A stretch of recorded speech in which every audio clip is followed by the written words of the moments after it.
Баткен шаарынын Четбулак кварталында эскертүүсүз жарыктын өчүрүлүшү адатка айланган.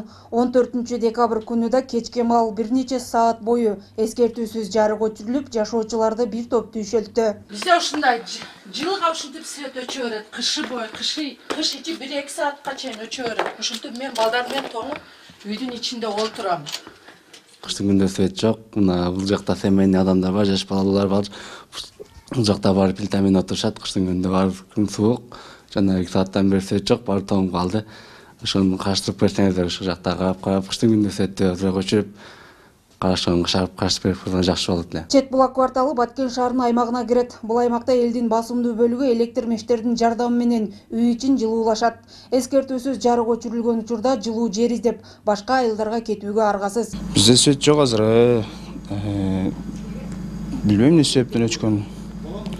Бирок свет жок азыр. Бир жагынан ушу жаш балаларыбыз свет да жок, анан жылуулукка барыш керек ушу. Ал эми Баткен райондук электр тармактар ишканасы: биз кыш мезгилине толук кандуу даярбыз. Эскертүүсүз жарык өчүрүлбөйт деген убаданы берген болчу. Ошол эле учурда жашоочулар керектөөдөн артык электр энергиясын колдонуп жаткандыгы себепсиз өчүрүүлөргө түртүп жатканын да кошумчалашат. Бир үйгө биз 3 киловаттка уруксат берсек, а бир үйдө 10 киловатт жагылып, биздин трансформаторго күч келип атат. Көмөк жардамга кошумча трансформаторлор коюлуш керек.